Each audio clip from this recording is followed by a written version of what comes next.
Ok, la clase de hoy es sobre uno de los autores quizás más importantes para la antropología filosófica del siglo XX y también para los estudios cognitivos y neurológicos del siglo XX. Hoy en día no se lo está leyendo tanto, no es que no se lo lee, los husserlianos me van a tirar un tiro por la cabeza si digo algo por el estilo, pero a finales del siglo XX, entre la década del 80 y los principios del 2000, ciertos desarrollos en neurociencias encontraron unos importantes paralelismos con los desarrollos de los pensamientos husserlianos.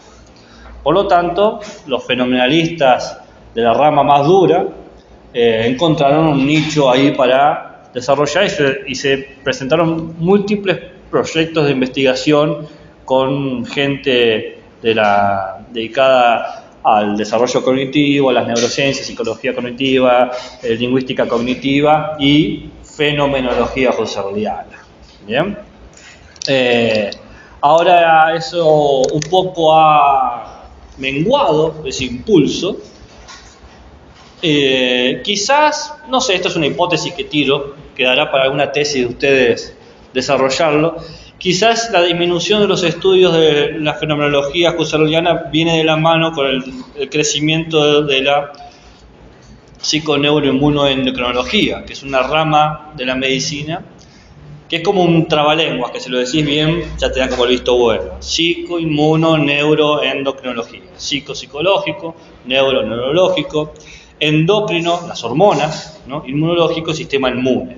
Entonces, la cuestión de lo que se manifiesta del humano como un fenómeno aparece como un epifenómeno psico-neuroinmunoendocrinológico.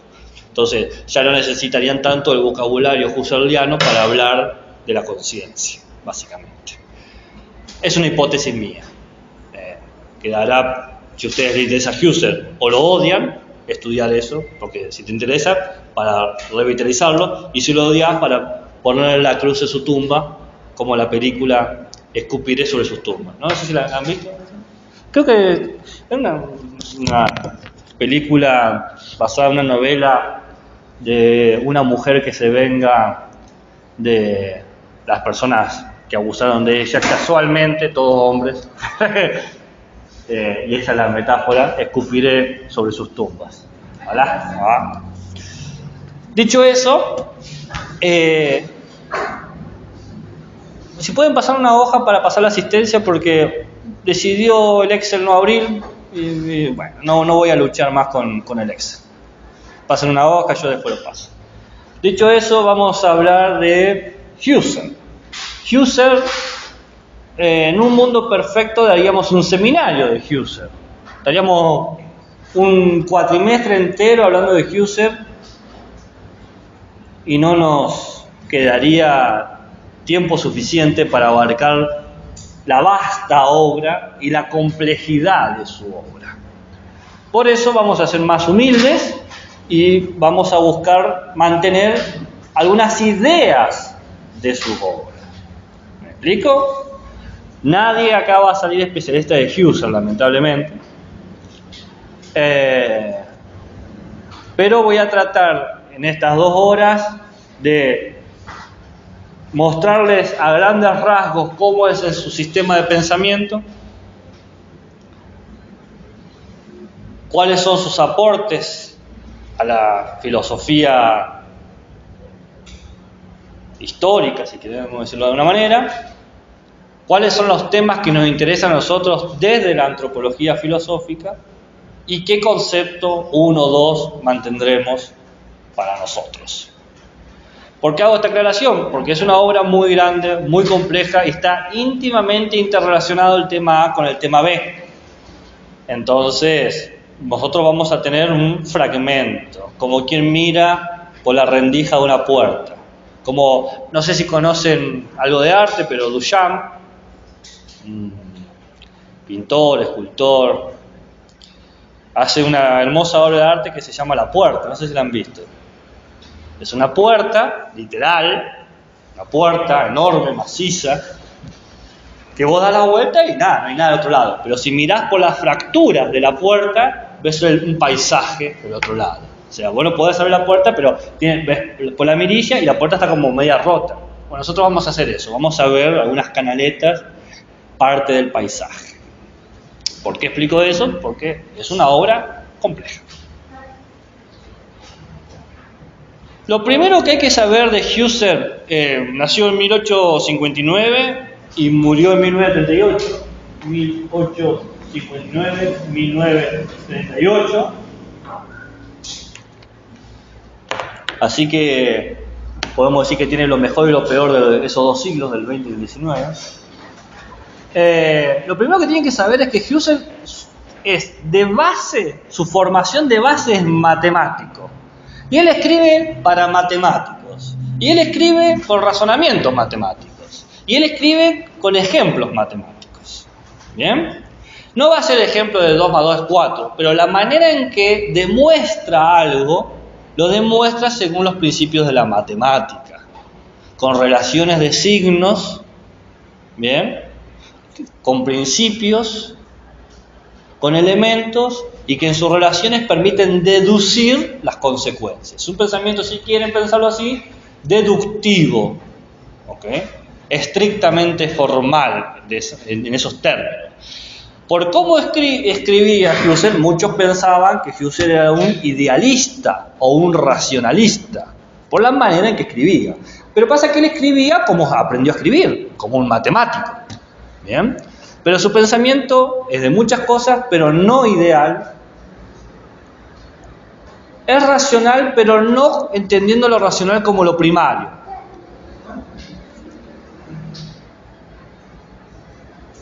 Husserl tiene la fama de haber sido el que institucionalizó la fenomenología, de crear cátedras y revistas sobre el tema. ¿Por qué digo institucionalizó y no inventó? Bueno, porque dependiendo qué historiadores de la filosofía estudiemos, podemos encontrar algunos referentes como Anaximandro o Anaxímenes como pensadores presocráticos fenomenalistas, Descartes con el cogito, Berkeley con su perspectiva negativa de las percepciones, pero todas estas personas, digámoslo así, contribuyeron a la tradición fenomenológica, pero no la institucionalizaron como que se cree una cátedra para la fenomenología, como sí fue con Husserl.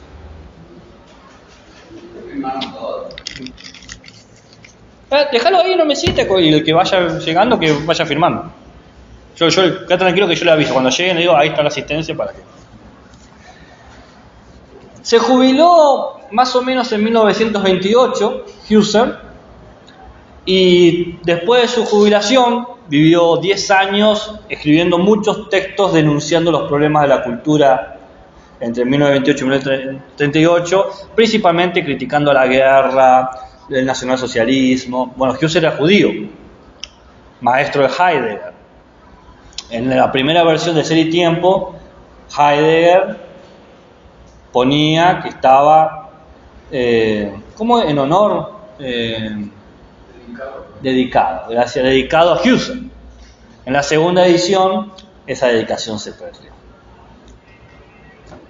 Cosas de la guerra, dirán algunos, no sé.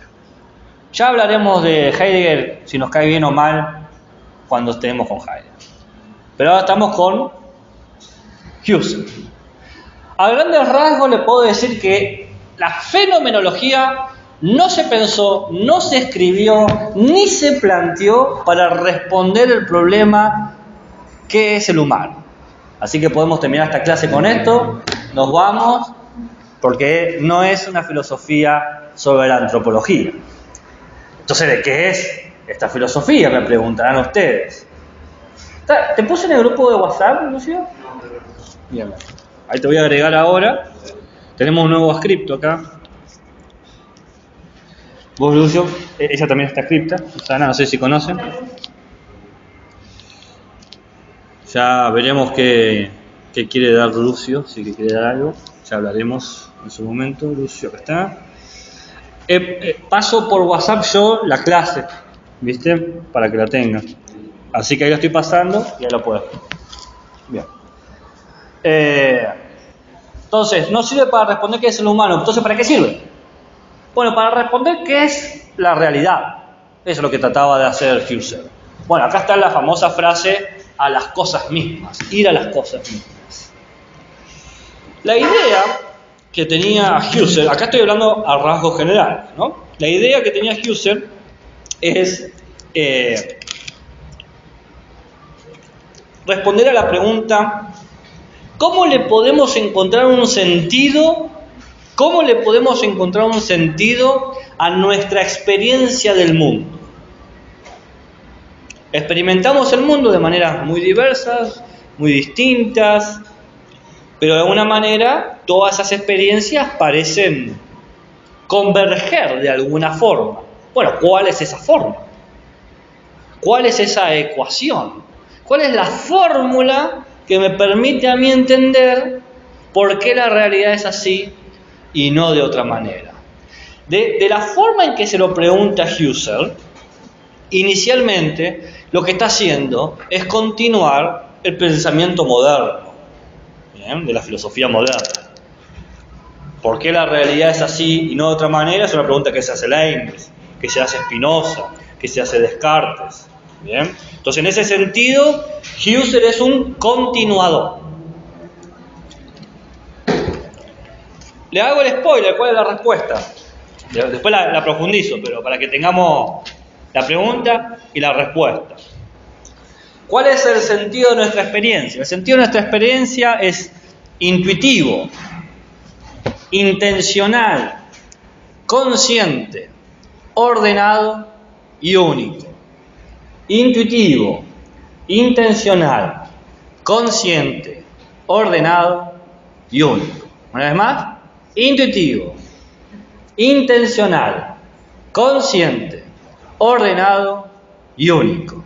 Les avisé que Husserl era un pensador complicado. En vez de decir la experiencia es intuitiva, no, te da un paquete de categorías que las entiende a su manera y que nosotros tenemos que lograr entender lo que él entiende. Entonces, permítame desanudar el nudo que les acabo de dar. El objeto de estudio de la fenomenología va a ser nuestra autoconciencia. ¿Cómo somos conscientes de que somos conscientes? Bien. Y para responder o para entender este objeto de estudio,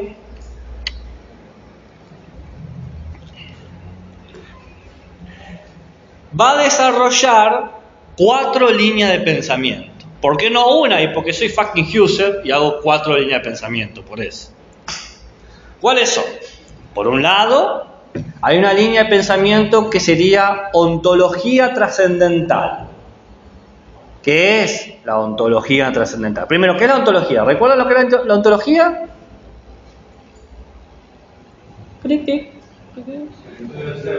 El estudio del ser. Bien, el estudio de lo que existe, lo que hay. Perfecto. Y si yo digo ontología trascendental, estoy hablando de qué.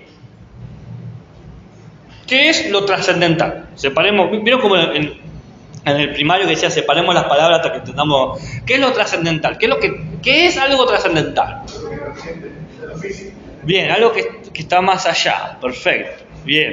Entonces, una ontología trascendental va a estudiar lo que existe, pero aquello que está más allá de lo que existe y permite que eso exista. Dicho de otra manera, los principios a priori.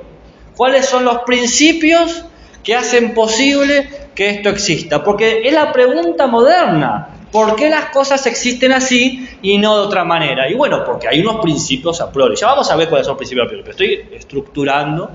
Les dije, primero un paneo general. Segundo, una ontología inmanente, una perspectiva ontológica inmanente.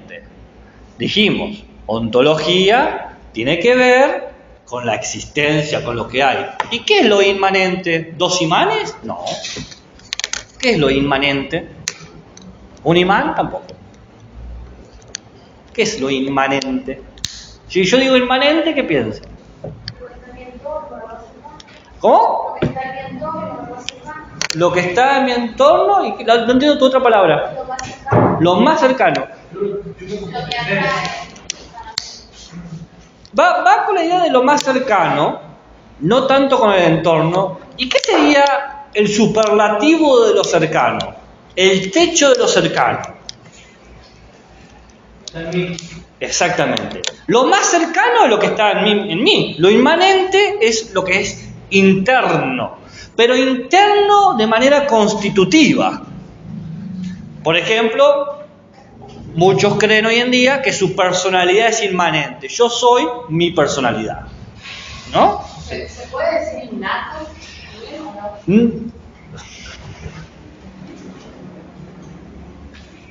El problema de lo innato es que tiene la idea de surgimiento, de génesis.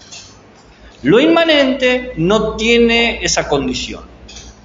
Sí, lo inmanente puede ser innato, no todo lo innato es necesariamente inmanente. Por ejemplo, yo nací con este brazo, pero puedo perderlo. Está buena la pregunta porque es una diferencia de categoría.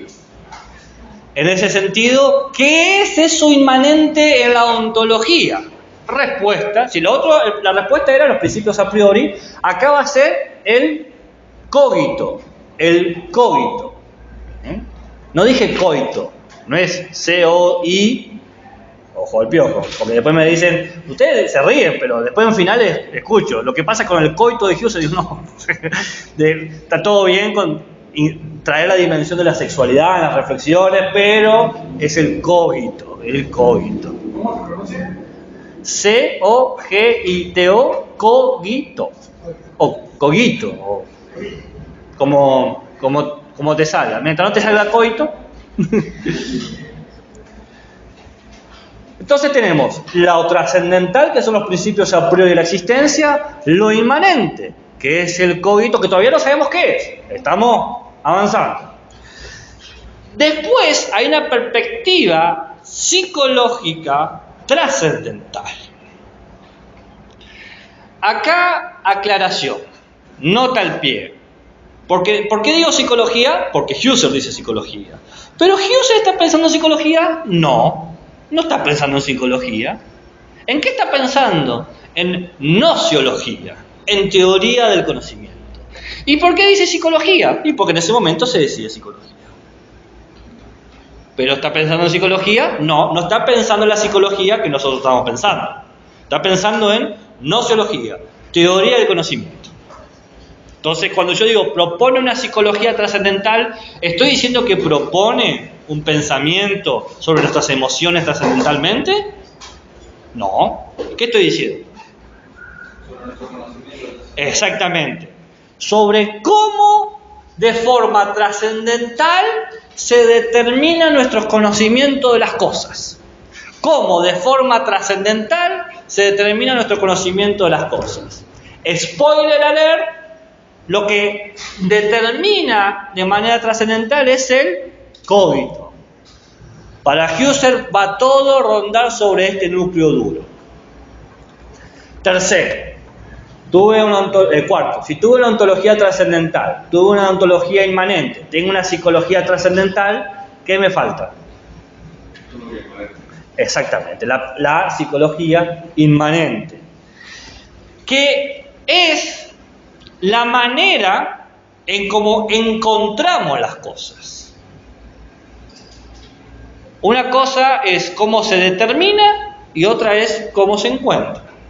Determinar y encontrar no es lo mismo. Por ejemplo, yo puedo encontrar un pedazo de madera, pero soy un hábil artesano y ese pedazo de madera lo determino y creo un banquito. Ahí está la asistencia en esa hora. Entonces, para recapitular los grandes rasgos de la fenomenología. La fenomenología sigue el programa de la modernidad. Trata de entender por qué existimos así y no de otra manera. ¿Bien? Lo curioso y que nos sirve a nosotros para la antropología filosófica es que la respuesta que va a dar Husserl de esta pregunta moderna va a recaer completamente en lo humano. A pesar de que no es un estudio de lo humano, porque es un estudio de la realidad, la respuesta incluye al humano. La respuesta va desde lo humano a la existencia.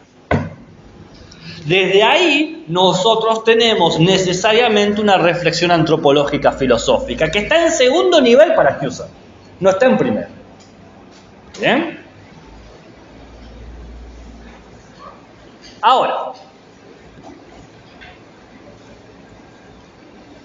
¿qué es el humano? Dado que no es un problema para Husserl, nos da una respuesta inmediata. ¿Por qué no es un problema? Porque ¿cuál es el problema para Husserl? La realidad. Bien. Entonces, lo que tiene que hacer es explicar por qué la realidad es como es. Y para eso va a partir de quién conoce la realidad, que es el humano. El humano es el cogito que alcanzó la conciencia. Dicho de otra forma, como dije hace un rato, es autoconsciente. Un consciente que sabe que es consciente. Por ejemplo, según Husserl, los perros son conscientes, tienen planes, tienen intenciones, pero no son conscientes de su conciencia. No, los perros no hacen una filosofía de la perreidad. En cambio, los humanos son conscientes, tienen planes, tienen metas, pero también hacen un pensamiento sobre eso, un metapensamiento. Tienen conciencia de su conciencia. Por ejemplo, hacemos filosofía de la humanidad. ¿Se entiende? Entonces, somos un cogito muy especial, que es el cogito consciente de que es un cogito. Y al darse cuenta el cogito, voy a decir muchas veces cogito, al darse cuenta el cogito que es consciente, se da cuenta de algo, de que es consciente de que existe, de que es de alguna manera, de que está siendo, de que puede ser y que es encima ordenadamente, porque tengo un orden para ser, tengo una corporalidad y sucedo en una serie de eventos. Por ejemplo, para tener 18 años tuvieron que pasar 17 antes. No puedo cambiar esos órdenes de mi conciencia y de mi existencia por más que yo quiera tener 18 años a los 15. No puedo. ¿Alguien puede tener 18 años a los 15? ¿Alguien de ustedes puede? ¿No? ¿Volver a los 17 después de vivir 100 años como Violeta Parra? ¿Alguien puede? No. Alta referencia. Violeta Parra, de esta manera, es husserliana y no lo sabía. Yo les tiro unos datazos así como... ¿Violeta Parra la conocés? Buscá, volver a los 17 Violeta Parra. En Spotify, en Google, en YouTube, es un tema. Y los que son jóvenes también que lo busquen, porque también es una referencia muy de edad. Creo que los únicos jóvenes que escuchan Violeta Parra son marxistas, ¿viste? Como la única manera de... Bueno, entonces, existo de una manera. La búsqueda, dice Husserl, de por qué existo de esta manera, en vez de no ser, es el patos del todo. El patos. Fíjense, ¿qué dije yo al principio? Por la manera en que escribe, la gente interpreta a Husserl como un idealista o un racionalista. Pero lo primero que pone en la mesa Husserl no es la razón, es la pasión, el patos. Lamentablemente Husserl no era buen escritor, o quizás era buen escritor para los matemáticos, ¿bien? Pero él parte del patos, la pasión nuestra. Dice, todo comienza con la experiencia y el sufrimiento del cogito. Alguien que se preocupa por el sufrimiento no es un racionalista in extremis, ¿no? ¿Qué es lo que nos mueve? La emoción. ¿La emoción de qué? De encontrarnos con algo. Porque no sabemos algo y de repente sabemos que somos algo y buscamos otros algo, otras cosas, otros. Ahora, ¿cómo logramos salir de nuestra mismidad, de nuestra inmanencia, de esta cercanía absoluta? Bueno, tenemos que, dice Husserl, romper el coito. El problema de Descartes, dice Husserl, es que se quedó con un coito inmanente que caía en el solipsismo. ¿Saben lo que es el solipsismo? ¿Eso que sabes o me estás haciendo un gesto, un insulto? No, que vuelve en sí mismo permanentemente. Bien, que está encerrado. Exactamente, como un círculo. Si se hace un círculo, está encerrado. Entonces, para resolver el problema de Descartes, amor, por favor, no me descartes. Tenemos que salir de esta trascendencia, tenemos que salir de esta inmanencia, y la única manera de salir de lo inmanente es acceder a la trascendencia. Ahora, ¿cómo salimos de la interioridad para llegar a la exterioridad? Respuesta: no se puede. No se puede. Porque la característica de lo inmanente es que es no trascendental, que nunca es exterior. Y la característica de lo exterior es que nunca es inmanente. Ninguno puede aplicarse en el otro. Bueno, listo. Husserl fracasó, nos vamos todos a casa. Imagínense que me paré, me fui a la puerta y después dije, a menos que, y me di media vuelta y señalé con el dedo, a menos que entendamos que la trascendencia y la inmanencia no son distintos. Y acá empieza el aporte husserliano. Romper la necesidad de romper. Porque, ¿qué dije yo? Para salir del cogito hay que romper el cogito. Entonces va a decir Husserl, no hay que romper nada. Pero hace años que están tratando de salvar a Descartes de Descartes. Hace años que están tratando de sacar la res cogitan que llega a la res extensa. Pero eso es un trabajo estúpido. Bueno, Husserl dice en alemán suena mejor, ¿no? ¿Qué hay que hacer? Hay que entender que ser y evidente son lo mismo. La evidencia, mayormente conectado con lo material y lo externo, y por lo tanto con lo trascendental, y el ser conectado con la interioridad, son exactamente lo mismo. Entonces yo no puedo defender un dualismo, dice Husserl. No sirve el pensamiento dualista. No, porque el pensamiento dualista me trajo estos problemas.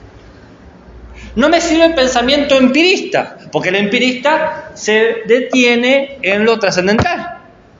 Y no me sirve el pensamiento racionalista, porque el pensamiento racionalista se queda en lo inmanente. Entonces, ¿de qué me veo obligado? Al fenomenalismo, a lo que aparece. El fenómeno es lo que aparece. Lo que aparece es lo evidente, y lo que es evidente es el ser.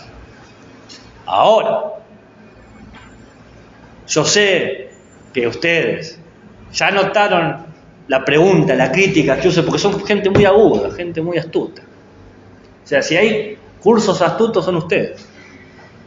Que dijeron, pero Gabriel, muchas veces me parecen cosas como evidentes y no lo son. Por ejemplo, era evidente que José María José gustaba de mí, y cuando le tiro el jetazo me mueve la cara. Digo, la evidencia no es con el ser. Entonces, no es lo mismo. Dice Jesús. Pero ese no es un problema de la evidencia. Eso es un problema de tu percepción psicológica. Y si yo digo psicológico, ¿qué digo? ¿Qué digo? ¿Sí? Conocimiento. Si yo digo psicológico en Husserl, es nociología. Entonces, no era mi problema lo evidente, era que mi interpretación de lo evidente de manera cognitiva fue falaz. María José estaba siendo amable nomás. Vos interpretaste y te hiciste un castillo en las nubes. De esta manera, los errores cognitivos no son errores de la existencia ni de la evidencia. Todo lo que existe es evidente. ¿Por qué? Me preguntarán ustedes, grandes filósofos y filósofas de mañana. Porque carga con la verdad, porque carga con un sentido, porque carga con una emoción. Verdad, sentido, emoción. Como el humano ante la verdad y ante lo... ¿Me van siguiendo hasta acá? ¿Estamos hasta acá? Miren que todavía no empecé con la parte antropológica. Estoy haciendo a grandes rasgos la fenomenología husserliana.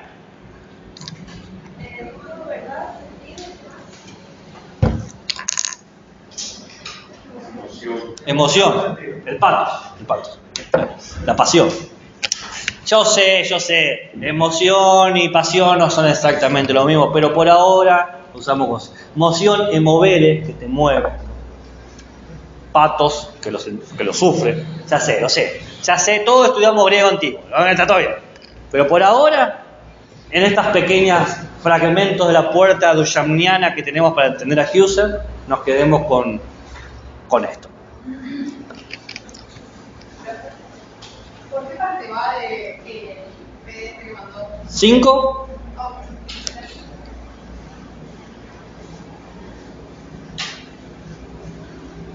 ¿Por qué el humano no es un problema fenomenológico?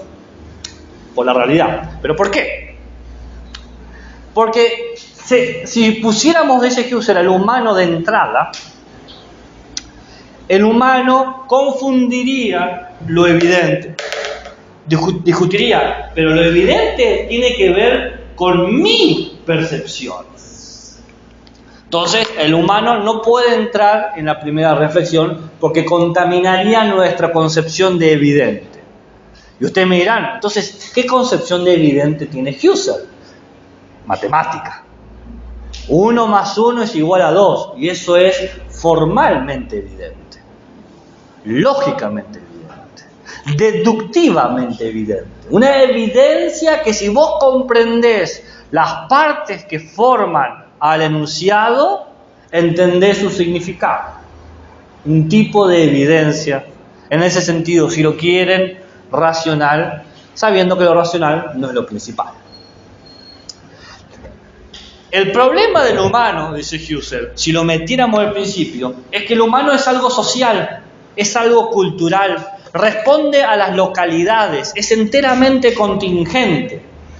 El humano es el ser de manera anecdótica. Había un ser y se llamaba Gabriel. Es una anécdota. Pero nosotros no queremos la anécdota de la realidad, queremos la realidad en su sentido absoluto. ¿Se entiende lo que quiero decir? ¿Se entiende lo que quiero decir?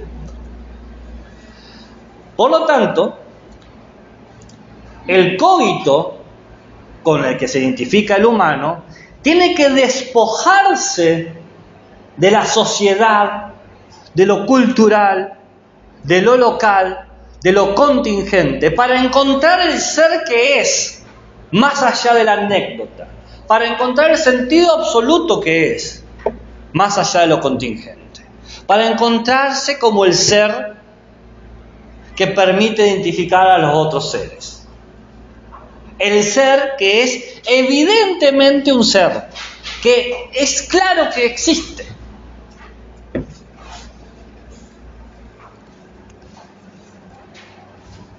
También estaría en contra de Sartre. En realidad Sartre estaría en contra de Husserl porque Sartre vino después, pero también Sartre se basa mucho en Husserl. Ya cuando hablemos de Sartre vas a ver en qué. Hay varios modismos lingüísticos de Husserl que Sartre utiliza para discutir con Heidegger.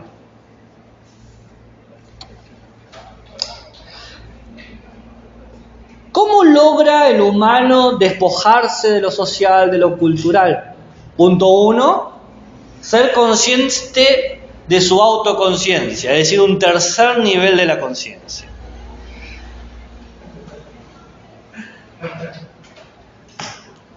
Cualquier cosa discuten en Hughes, no a mí.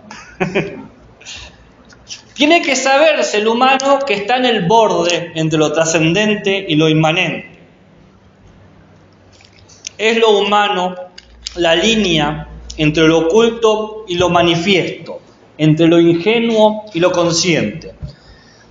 En criollo, el humano tiene que saber que es un fenómeno, que aparece en el mundo, que está en el mundo, que es una cosa que está ahí en el mundo. Pero tiene que saber, que sabe que es un fenómeno, vamos a decir así.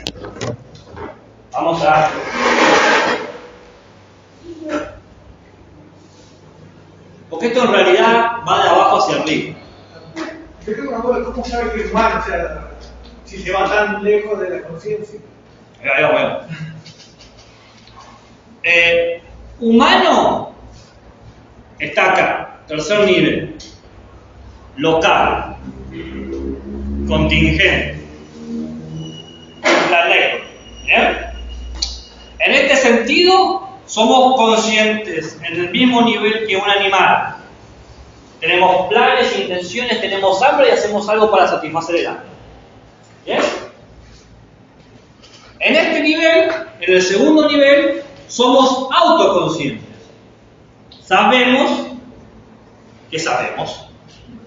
Sabemos que tenemos hambre y podemos hacer cosas. Por ejemplo, instrumentos. Una cocina. ¿Bien? En el tercer nivel de la autoconciencia es saberse un fenómeno. Saberse un fenómeno es ser autoconsciente de que sos consciente, ¿no? La conciencia, pero también es saber que otros fenómenos no lo son. Porque dice Husserl, yo sé que soy consciente, pero necesariamente en este nivel puedo no saber si ustedes son seres conscientes. Es el problema cartesiano. El segundo nivel es el problema del solipsismo. Yo sé que tengo conciencia, pero ¿y si todos ustedes son robots o androides? ¿O un sueño? ¿O un genio maligno? ¿O son el simulacro del juego Sims? Somos todos Sims. ¿Juegan así con los Sims? ¿No? Ah, bien. Qué vida aburrida. El tercer nivel es saber que soy un fenómeno que aparece y de saber qué fenómenos de los que aparecen son también conscientes. Eso es algo inmanente y trascendental. Sabemos de la conciencia del otro. Para muchos filósofos, la otredad es un problema filosófico. Para Husserl es una solución. No es un problema, porque ya sabemos, ya compartimos los elementos necesarios. ¿Qué pregunta me tienen que hacer ustedes ahora? ¿Cómo sabe que...? No, eso no. Esa es la segunda, anterior. ¿Todo cómo? ¿Cuál es la pregunta que antecede un cómo? Para tener un cómo vos tenés que haber respondido a alguna pregunta. ¿Un qué? ¿Qué es lo que nos hace a todos conscientes de que los otros son conscientes? Una vez que tenemos el qué, puedo decir, bueno, ¿y cómo lo hace? Muy bien, se nota que son filósofos y filósofas. El cogito. Nuestro qué es el cogito. Nuestro qué es el cogito.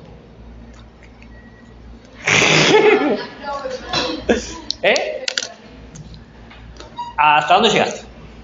Hasta el esquema. ¿Hasta dónde? Hasta el esquemita. Si eso es un esquema, sos muy amable conmigo. Digamos, garabatos. El tercer nivel, conciencia, ¿estamos? Sos tan consciente como un perro, como un gato, el animal que más te gusta, un murciélago. El segundo nivel, vos sos consciente de que sos consciente. Que eso te puede diferenciar de un perro, de un gato, de un murciélago. ¿Qué animales te gustan? Sos más consciente que una pantera. ¿Bien? En el tercer nivel, no solamente vos sos consciente, que sos más consciente que una pantera, sino que vos sos consciente de que yo soy consciente. Me ves a mí y decís, Gabriel no es una pantera. Bueno, me ven y todos dicen, si hay algo que saben que no soy es una pantera, ¿no? Una ameba quizás, pero vos decís, Gabriel debe ser un ser consciente, eso lo sabés, ¿no? Bueno, ¿eso por qué lo sabés? Porque soy un ser consciente. No. Tenés algo, una X tenés. ¿Cuál podría ser esa X? Una palabra que he repetido muchas veces. El cogito. Tenés el cogito. No expliqué que el cogito todavía, hace 10 minutos que estoy al más, pero ya lo voy a explicar. Lo que pasa es que si yo no hago todo este preámbulo, va a ser lo mismo que nada. ¿Quieren que les diga ahora y me diga si ustedes lo entienden? A ver qué te decía. El cogito es la intencionalidad. ¿Ya está? ¿Ya está? Seguimos con el preámbulo entonces. El cogito, la respuesta es, ¿qué es el cogito? La intencionalidad. Pero bueno, ¿Paula? No. Joder. ¿Cómo era tu nombre? Valentina. Valentina. ¿Qué? Había una Paula por acá. Ah, ustedes, Paula, ok. Valentina, perdón. Usted es consciente de que yo soy consciente. Lo sabe. Y casi instintivamente. Tendría que pasar cosas muy raras para que deje de creer que yo soy consciente. Por ejemplo,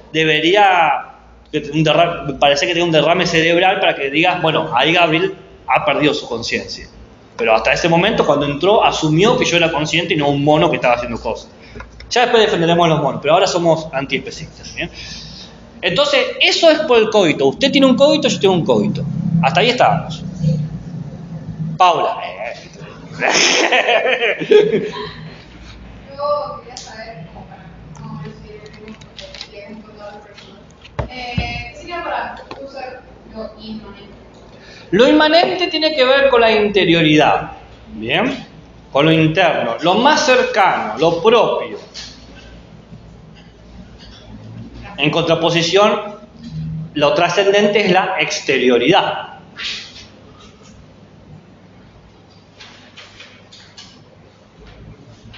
Piénselo de esta manera. Todos nosotros somos nosotros. ¿Va? ¿Usted no es usted? A veces. Yo sé lo que pasa. Ustedes son hijos de la posmodernidad. Ustedes son hijos de la posmodernidad y yo les traigo un moderno. Y no moderno, pero traigo a alguien que defendía la modernidad y le hace ruido. Los posmodernos, ¿qué dicen? Somos una narrativa, somos una subjetividad, somos una multitud. ¿Quién soy yo sino todos los Gabrieles habidos y por haber? ¿Para qué usen esos modernos para patear los testículos? Porque él dice, no tiene ningún sentido eso, ¿no? Uno es lo que es. Yo soy yo. Como cuando Yahvé se presenta a Moisés en el monte Sinaí y le pregunta, ¿quién eres tú? Y le dice, yo soy quien soy. Las malas traducciones dicen, yo soy por quien tú eres. Pero la frase no es, yo soy por quien tú eres, sino, yo soy quien soy. La única, absoluta identidad, Dios, ¿no? Yo soy yo. Como yo soy yo, esto es inmanente. Es lo más interno, lo más íntimo de mí. Todos tenemos la cruz o el castigo de ser nosotros. No podemos decir, mira, hoy dejo de ser Gaby, manejaste vos te encargás de Gaby, las deudas de Gaby, los miedos de Gaby, la vergüenza, todo tuyo. Yo, llamame María José María. Eso es inmanente. No puedo transformarlo, quebrar. El nombre es anecdótico. Ojo al piojo, acá no hay una cuestión de identidad por nombre, es una cuestión de la existencia. Lo que es ser Gaby, lo que es ser yo. ¿Bien? ¿Ok? En este sentido, algunas lecturas postfeministas, transfeministas han recuperado a la fenomenología husserliana porque justamente la cuestión de la nomenclatura, que es anecdótico, y la identidad, que es inmanente, juega una tensión ahí donde necesito trascender esta inmanencia. Por ejemplo, hombres y mujeres, ¿no? Tenemos un claro ejemplo de cómo la fenomenología husserliana ha sido utilizada hoy en día en algunos circuitos, que es las trans fenomenologías feministas que hablan sobre eso. Pero bueno, eso es inmanente. Pero yo necesito salir de mí. ¿Por qué necesito salir de mí? Para llegar a lo otro. Llegar a lo otro. Lo otro no es solamente ustedes como otros humanos. Lo otro es la mesa, el árbol, lo circundante, el mundo. ¿Bien? Y para salir tengo que trascender. Tengo que desgarrar las vestiduras del cogito cartesiano y ser otro. ¿Se puede hacer eso?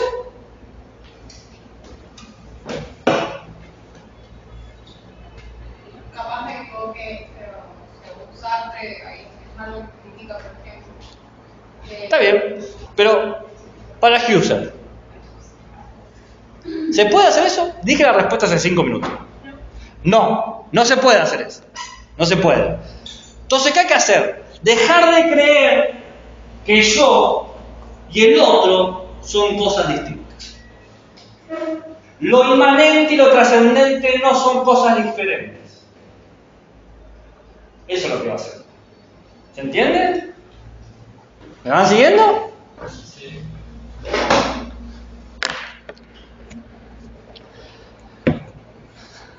¿Cómo carajo hacemos para ver dos conceptos radicalmente opuestos que no sean opuestos? Muy bien. Tenemos que ver de dos actitudes del mundo. La intención. Sí, desarrolle. Se podría decir, a ver, si puedo dar un ejemplo. No, desarrolle teóricamente. No, de su ejemplo. A ver, por ejemplo, decir cosas como, me acordé de la canción de, ¿cómo se llama esta? Lo malo de ser bueno de Cuarteto de Nos. Lo malo de ser bueno. Lo malo de ser bueno. Lo malo de ser bueno. Cuando realiza todas las ambigüedades, parte de una intención para darle sentido a la oración. Pero esa intención es la que da el sentido en la filosofía. ¿Puedo darme un ejemplo de esa intencionalidad en esa canción? A ver, esta vida me va a matar, no sé, o estoy seguro de que dudo. Ah, es así el tema, es como que juega con ambigüedad. Con... ¿Cuántas veces dije no, que esto es sí? Está bien. O sea, Si ese es el sentido de intencionalidad, no es el sentido de Husserl. ¿cómo sería entonces el sentido? Ahora. Pues, dos actitudes. La naturalista y la personalista. Husserl odiaba el positivismo, en contra del positivismo. Otro motivo de por qué no es un racionalista a ultranza. La actitud naturalista es la idea de entender el mundo desde las ciencias positivas. Para Husserl eso es mirar al mundo de manera totalmente ingenua. Solamente los ingenuos ven el mundo y dicen que es verdad lo que la ciencia dice del mundo. Se me ocurre justo, puede ser que él dice eso porque capaz sería lo que se consideraría el mundo, en realidad sería la percepción cognitiva de alguien que se impuso a las demás. ¿Sí qué? ¿Se Que impuso? a las demás. O se corrompe por esta interpretación de la conciencia. Sí, corrupción e imposición no sé si son palabras que Husserl usaría, te soy honesto. Quizás la idea que estás diciendo va por ahí, pero no con imponer o corromper. Porque no está en contra de la mirada de la ciencia. Está en contra de creer que es la mirada de la realidad. es distinto. Porque el problema del positivismo y de la mirada del mundo de manera... ¿Sabes lo que es el positivismo? Pues yo hablo positivismo. ¿Sabes lo que es el positivismo? ¿Que está todo bien? No. Lo opuesto, o sea, un modo de...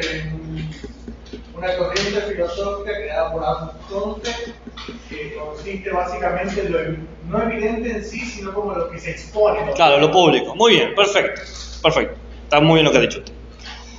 Entonces, la consecuencia de eso es entender al mundo como relacionado a través de causas y efectos. Todo es una causa o todo es un efecto que se da en el espacio y en el tiempo.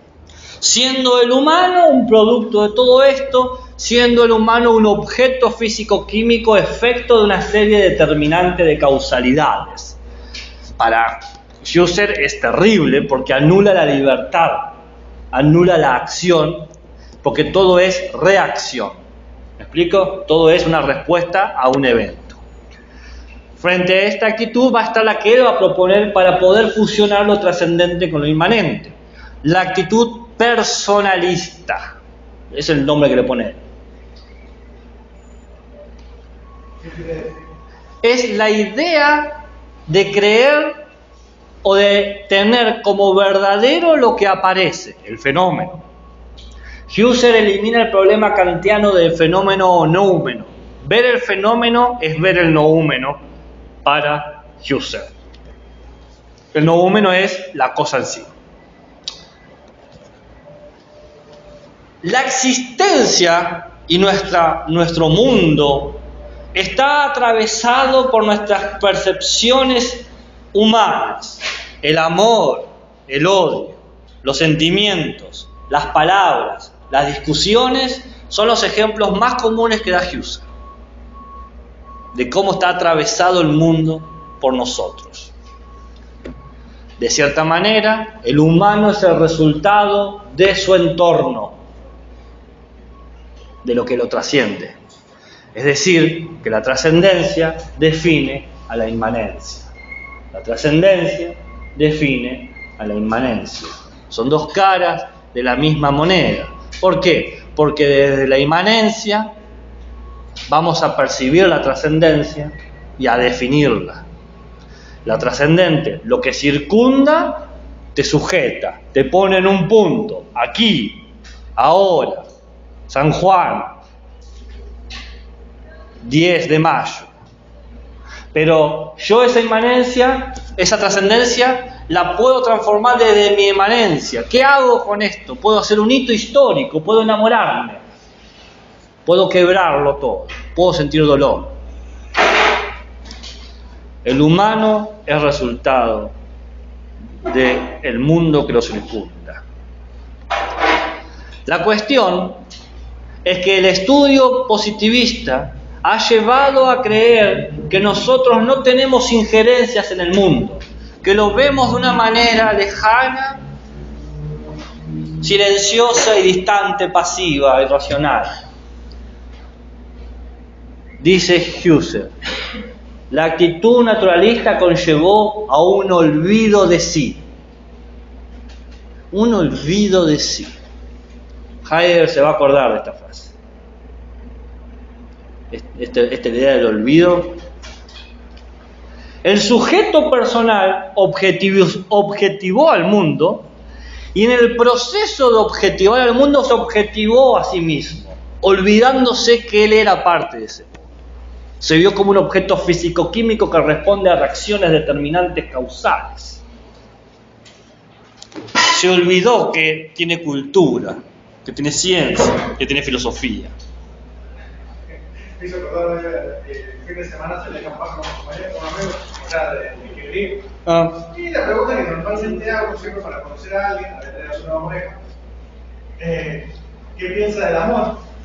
Direcciones distintas. Bueno, está bien. No, sí. Entonces, ante esa persona mejor tener perfumes ricos.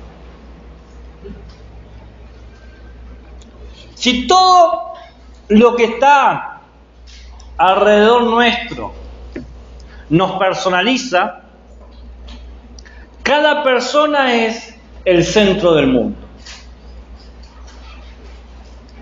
si todo lo que está alrededor nuestro, si todo lo que es trascendente define nuestra inmanencia, cada persona es el centro del mundo. Lo cual eso habla muy bien de nosotros, porque somos el centro. Somos el centro de lo circundante, de lo que circula. Y acá, Husserl va a lo evidente. Yo no puedo ver el mundo desde sus ojos. No puedo. Lo veo desde donde yo estoy. Y donde están ustedes es alrededor mío. Son parte del circuito de mi mundaneidad, del mundo que yo vivo. Te perdí. Desapareciste totalmente de este mundo. ¿Hasta dónde llegaste? No, estaba pensando en centro de la vida. Ok. ¿Qué sucede acá? A ver, ¿cuál es la palabra que hay que decir? Si yo digo que soy el centro del mundo, que tengo un gran qué. ¿Un qué? ¿Un gran qué? Un ego. Soy el ego. Hay un ego. Por eso el yo es el ego, dice Husserl. El yo es el ego. El yo es el ego. El yo es el ego. Y este yo es el cogito. Todos somos un yo, en tanto que inmanentemente somos nosotros. No puedo dejar de ser yo. ¿Y por qué no puedo dejar de ser yo? Porque alrededor mío, de manera trascendental, me están definiendo, me están sujetando. ¿Bien? ¿Me van siguiendo? Si pierdes su razón, no sé, por así decirlo, un golpe en la cabeza, algo así. Pero eso también va a ser una cuestión que te pasa a vos, va a ser tu golpe en la cabeza, no mi golpe en la cabeza. Como todo circunda alrededor mío, el centro del mundo soy yo. Yo soy el centro de los circundantes, de todo lo que pasa alrededor mío. Si lo que importa de mí soy yo, y si los otros importan por mí, ¿cuál es el punto acá? El ego, literalmente, el ego. El ego es la base de lo circundante. Veo lo que para mí es importante. Presto atención lo que para mí merece atención. Atiendo lo que tiene que ser atendido. O en términos husserlianos, aparece el fenómeno lo que para mí puede aparecer. Se da fenoménicamente, de manera evidente, lo que el ser, yo, establece. Ser y evidencia. Inmanencia, trascendencia. No sé cómo, ¿cuál es el ruido de fusionar algo? ¿Todos tienen un mejor ruido para fusionar? A ver, quiero escucharlo. No sé, ¿cuál es el ruido de fusión? ¿Y qué pasa con él?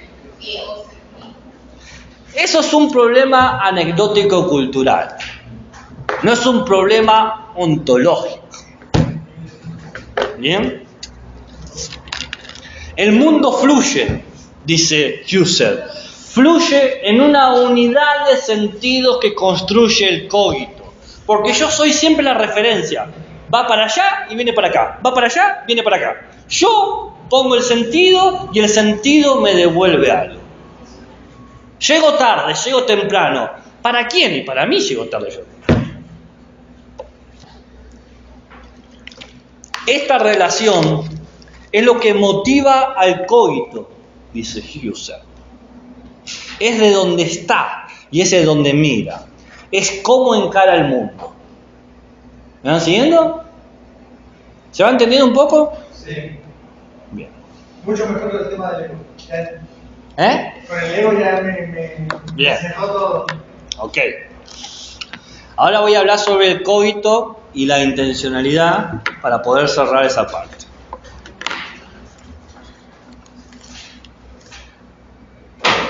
El humano comprende el espacio del mundo. Cuando digo comprender o hablo de otra cosa, siempre voy a hablar desde dónde. Desde un yo con un mundo circundante. ¿Bien? ¿Alguna vez jugaron a esos juegos de celular donde es un tipito que tiene un circulito y te puede disparar, siempre y cuando los muñequitos caigan en ese círculo, en ese rango de disparos? ¿O lo han visto quizás? Bueno, es ese estilo de pensamiento. El ego hace evidente lo que está en su rango de percepción. Pero no es percepción sensible, no es percepción de mundo. ¿De qué se entiende por mundo? Por eso se habla de mundaneidad y del mundo circundante. No es hasta donde te alcance la mirada, que son como 25 metros, los que no usan lentes, los que pueden ver. Los que usamos lentes, claro, estamos, gracias, ¿viste? Besito. Bueno, el humano comprende el espacio a partir de los datos hiléticos, los famosos datos hiléticos. ¿Se acuerdan de los datos hiléticos? ¿Saben lo que es la hile? No. Materia.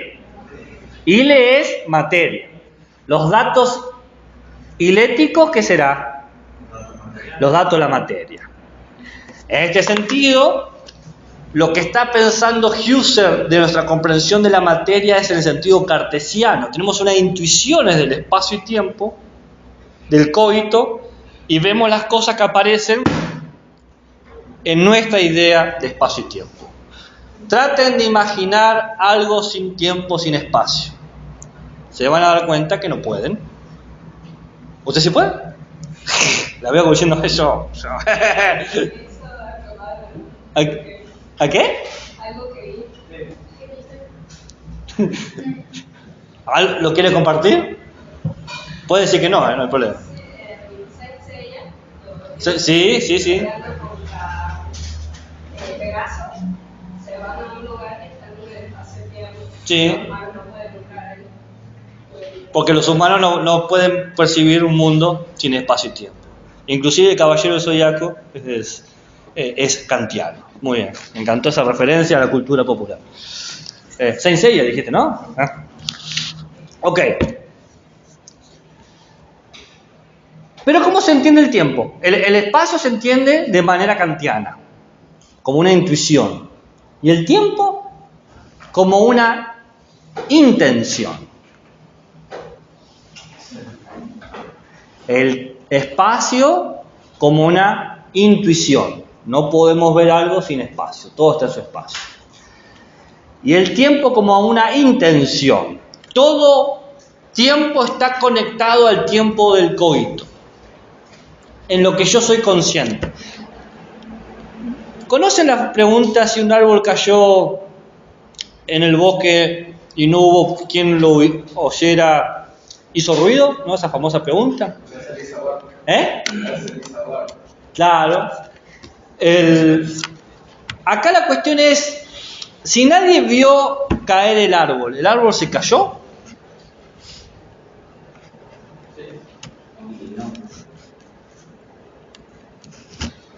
Si nadie vio, ¿cuándo se cayó el árbol? ¿Cuándo se cayó el árbol?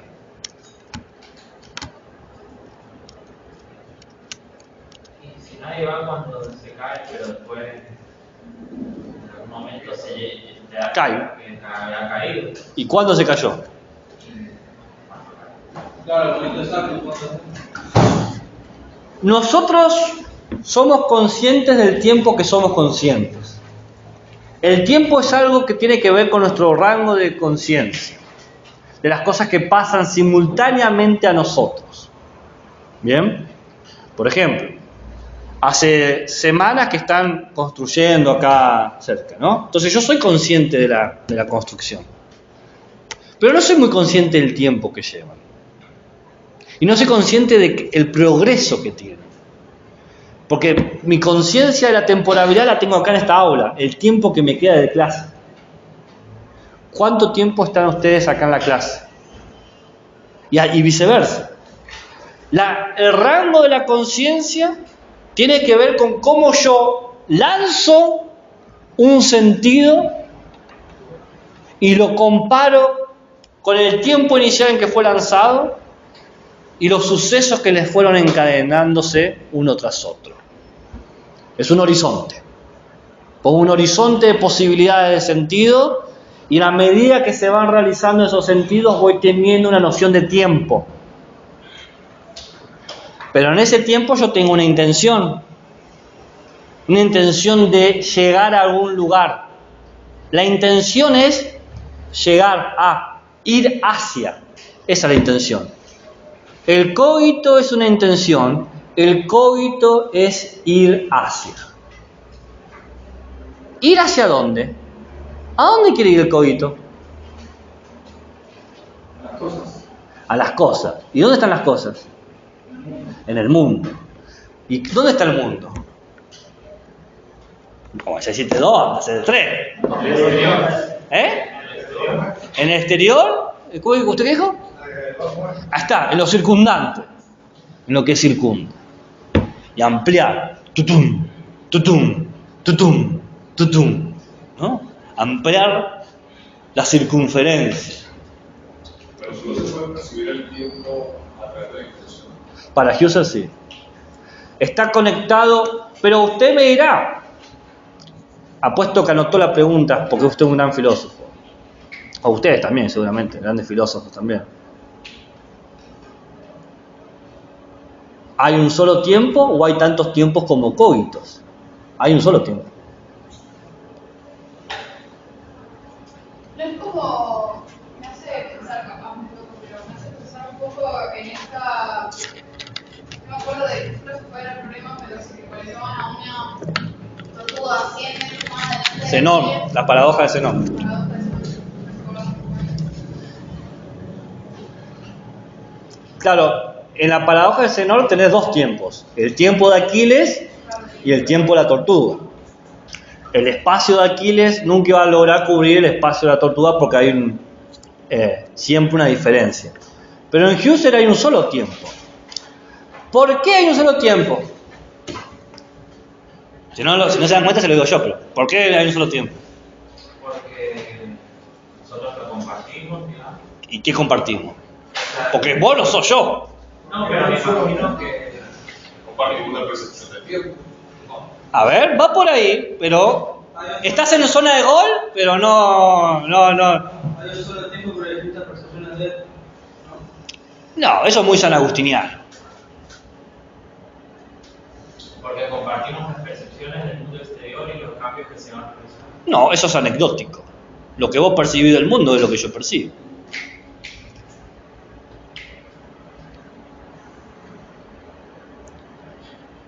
Yo puedo ser consciente, yo puedo ser autoconsciente, ¿o qué más puedo ser? ¿Fenómeno así nomás lo dije? Si lo dije así nomás lo dije bastante mal. Consciente del fenómeno. Soy consciente de que soy un fenómeno y ¿qué más? Que los demás. Que los demás son unos fenómenos. No que son geniales. Eso que me doy cuenta es que compartimos algo trascendental. ¿Qué es qué? Un paso atrás. No. El cogito. Somos todos cogitos. Y como cogitos operamos al mismo tiempo de manera inmanente y trascendental. De manera inmanente es lo anecdótico, es lo local, es lo condicional. De manera trascendental es lo a priori, los principios. Lo dije, en la clase empezó. Lo trascendental, lo ontológico trascendental, son los principios que estructuran que existan las cosas así y no de otra manera.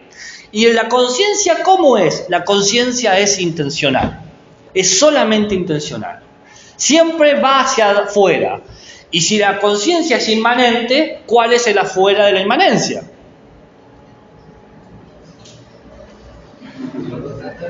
¿Es qué? Está bien, no, es difícil, es difícil. Lo circundante, Ok, ¿y qué es lo circundante? lo que rodea al...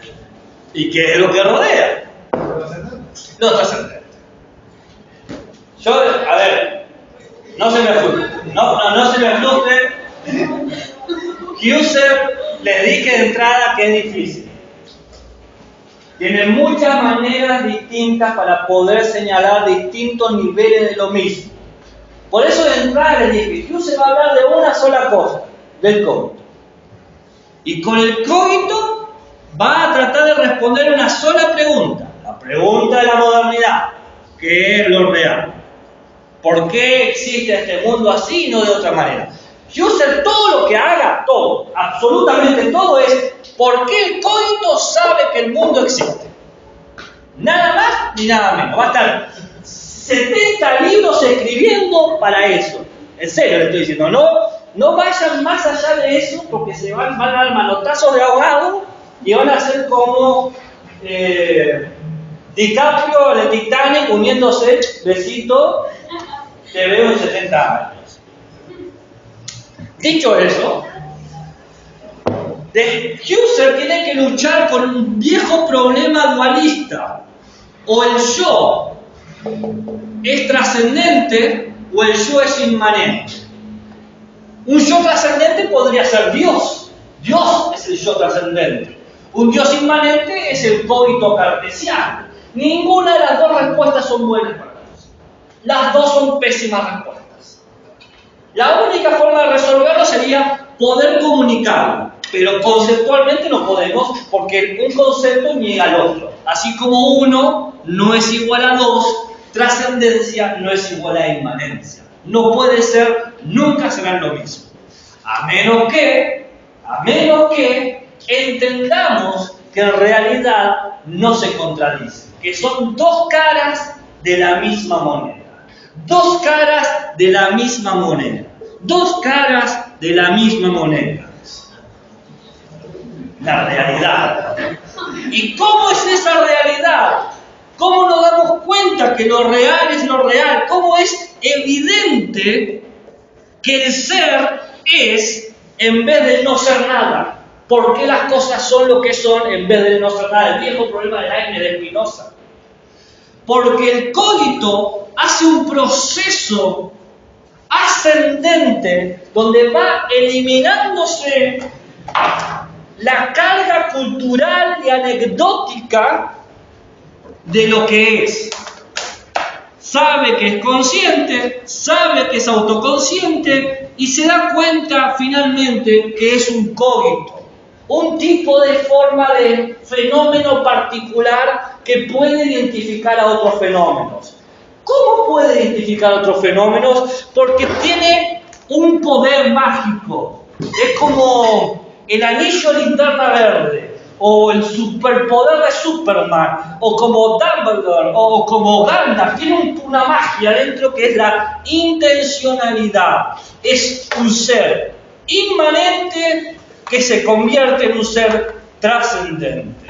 Puede romper la inmanencia porque en realidad no la rompe, es trascendencia. Es un yo egoico, puro ego, que dice qué es lo que está alrededor suyo. ¿Y cómo digo que está alrededor mío? Porque lo veo, porque me aparece, porque es el fenómeno que surge en el mundo, es lo que está, es lo evidente que es evidente que es real. ¿Para quién es evidente que es real? Para el cogito. ¿El cogito que es consciente? No. ¿El cogito que es autoconsciente? Tampoco. ¿El cogito que sabe que es un cogito que es intencional? Sí, para ese cogito, para ese nivel. Por eso, esta intencionalidad marca una intuición del espacio, porque el espacio es todo lo que está alrededor mío. Este es mi espacio. Este es mi espacio. Pero también hay un tiempo. Lo que tardo en ser, lo que tardo en mostrarme, o lo que tardan ustedes en ser evidentes para mí. ¿Cuánto tiempo va a tardar para que ustedes sean lo que son para mí? Por ejemplo, que me acuerdo el nombre de ustedes. Problemón. La conciencia crea un horizonte infinito de posibilidades donde yo, de manera autónoma, voy dándole sentido a las cosas. Pero esto es algo que hacemos todos, porque yo soy yo, tengo esto. Soy yo, tengo esto. Todos tienen la misma estructura que se replica una y otra vez hasta el número total de cógitos intencionales. En ese sentido, espacio y tiempo de manera trascendental son el mismo, son uno solo. En términos contingentes, en términos locales, ahí está todo lo que ustedes me quieran decir, de que yo lo percibo así, de que para mí las 16 de la hora era hora de la siesta, para mí la happy hour, lo que sea. Pero eso es local, contingente, anecdótico. Y Husserl no está pensando en lo contingente, en lo local y en lo anecdótico. ¿En qué está pensando? En lo absoluto. En lo absoluto. ¿Ahora sí? ¿Quieren que hagamos un break para bajar un cacho? Ok. Sí, usted diga lo que quiera.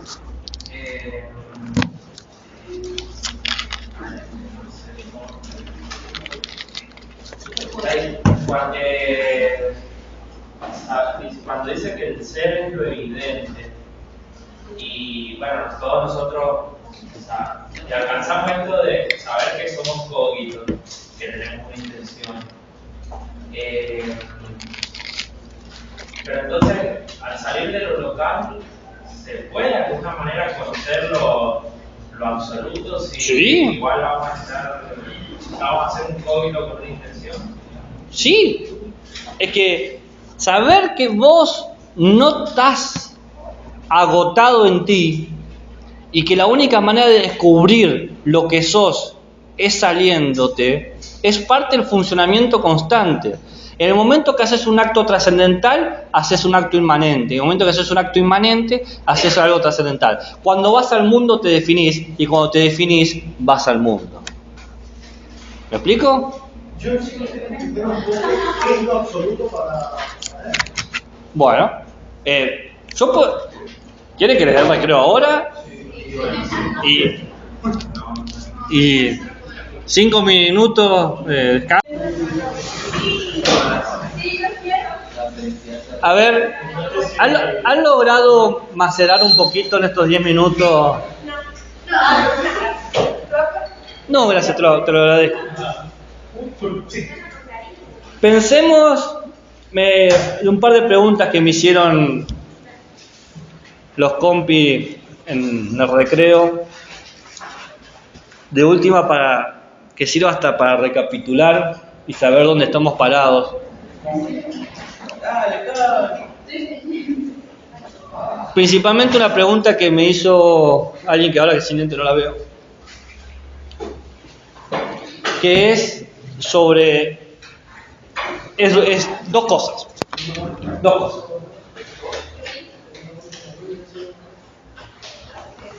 Husserl no va a defender a Descartes porque para su perspectiva tiene una mirada trascendental,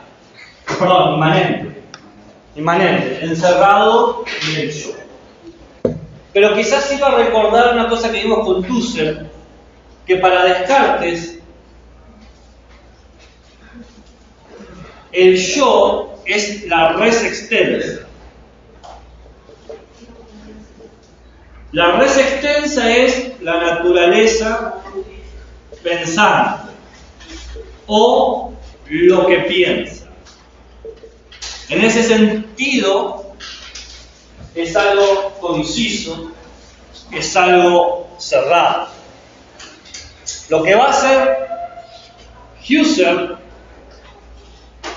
es quitarle la referencia a la naturaleza y dejar el pensante, pensando, pensamiento, irse a pensar. Va a ser algo activo, como un fluido que se mueve. En ese sentido, la conciencia es una intención, siempre está operando, siempre se sale de sí, siempre va hacia otro lado. Tanto necesita la conciencia irse de sí, que el primer paso es darse cuenta que es consciente. Al salirse y al mirarse, se sabe que es consciente. Y al salirse de esa autoconciencia, se sabe que hay fenómenos. y que ella es un fenómeno. Que no sos el único fenómeno. Y que no sos el único fenómeno. Así es un movimiento constante. Por eso la conciencia es una intencionalidad. Siempre se sale de sí. Intención es salirse de sí. Intencionalidad es que constantemente se sale de sí. Siempre está saliéndose. En este doble baile ontológico cognitivo entre lo trascendental y lo inmanente. Por eso Husserl tiene 2 ontologías y 2 psicologías. Ontología trascendental, ontología inmanente, psicología trascendental y psicología inmanente, que fue lo primero que dije. Lo primero. Y les dije, no se va a entender hasta que lo desarrollemos más.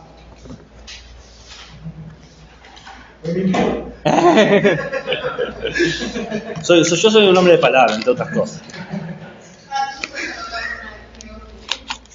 ¿Qué? Y no. Por lo menos no un egocentrismo como se puede entender en un sentido moderno. Sería un egocentrismo ontológico, si querés pensarlo. ¿Bien? Pero no un egocentrismo perceptivo o cultural. La intencionalidad tiene 3 modos. Sería paradójico. Claro, sería la parte local, anecdótica. La intencionalidad tiene 3 modos. Teoría, praxis, valores. Teoría, praxis, valores. La teoría. La teoría es cuando el cogito, esta intencionalidad, define esencias, eidos. ¿Qué significa eidos? Ideas. Cuando crea ideas. Al conocer al mundo, el cogito hace ideas de las cosas. Entonces, creador. El creador propone estructura. Praxis. El cogito actúa de forma teleológica. ¿Qué es lo teleológico? A ver. Lo teleológico como llegar a un fin. La intencionalidad para llegar a un fin. Hay un fin. ¿Y cómo actúa ese fin sobre nosotros? Hay un fin, sí. ¿Y cómo actúa ese fin? ¿Vamos hacia ese fin? ¿O ese fin nos atrae? Es distinto. Una cosa es si yo decido ir hacia ese fin, y otra cosa es si ese fin me atrae, como un imán. ¿Qué sería lo teleológico? Son 2 opciones, digan la A o la B, tampoco están... O sea, no hay tampoco tantas opciones, no es que le dis 17 opciones y cada una se juega en un dedo, no es así. La B. Claro, la praxis es teleológica porque empieza por el resultado que aspira a obtener. Y ese resultado me lleva a mí a actuar de cierta manera, de adelante hacia atrás. ¿Se entiende? Eso se evidencia en mi ser, dice Husserl, cuando digo yo puedo. No lo hice todavía. Yo puedo. No puede ser racionalista alguien que habla así. Digo yo, en ese sentido, salvar a Husserl de el racionalismo que lo acusa. Ustedes dicen, ¿por qué lo defiende tanto? Porque lo van a leer y lo van a odiar. Entonces, para evitar esa situación embarazosa, valores. Valores. Los valores se definen en primer lugar como se define todo, por lo circundante de mí. Lo que yo valoro es lo que yo encuentro, lo que me aparece, lo que veo. El valor para mí del mundo es el calón, no es escalón, sino calón. No hay un es antes. Un escalón es parte de una escalera. El calón es lo más valioso. Calón es lo más valioso. ¿Bien? Lo más valioso para mí. En ese sentido, los valores del cogito funcionan de una manera personalísima, desde la actitud personal, desde cómo yo veo al mundo, desde lo local, pero son parte vital para mí. Porque los valores, o lo que tiene valor para mí, lo que es un calón, también muestra cómo yo estructuro el mundo, es decir, la teoría que hago sobre el mundo. Y también muestra cómo es lo que yo creo que puedo hacer en el mundo, la praxis en el mundo. Teoría, praxis y valores. Son los modos en que se da la intencionalidad. La intencionalidad es teoría porque crea ideas y estructuras del mundo. La intencionalidad es práctica porque yo me propongo teleológicamente un objetivo. Yo puedo. Y la intencionalidad es valorativa porque digo qué es lo valioso para mí, lo que yo quiero hacer para mí, lo que es propio de mi mundo. Somos, para Husserl, seres con intenciones. Siempre salimos de nosotros. ¿Cómo salimos? De forma teórica, de forma práctica y de forma valorativa. Somos una continua acción. Si Sartre dice que el humano está condenado a ser libre, Husserl años antes va a decir el humano está condenado a actuar. No puede no actuar. Está haciendo cosas. Está saliéndose de sí todo el tiempo, en todo momento, en todo lugar.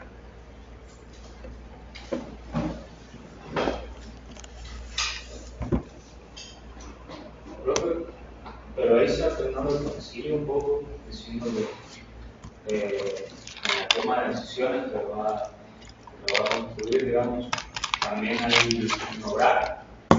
Obvio, sí, no es que no haya una acción, pero acá hay una cuestión de libertad ontológica en Sartre, que en Husserl es un problema en segundo grado, porque la libertad es un problema humano, no es un problema de la existencia. ¿Se entiende? De hecho, Fuente lo dice. El humano está condenado a la libertad, pero eso también de dónde. O sea, creo que si lo dice como segundo grado es como, le digo como es menos importante, porque el hombre lo que hace en su obra crea una imagen de sí, pero no solo de sí mismo, sino para todos los hombres. Y es una imagen que considera que debería ser.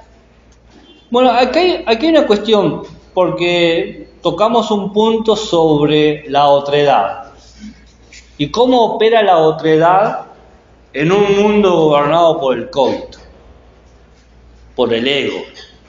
Cómo hay lugar para el otro, donde abunda el ego. Y acá Husserl presenta algo inesperado, refrescante quizás también para su filosofía, que es parte de la ontología humana, trascendental e inmanente, es la intersubjetividad.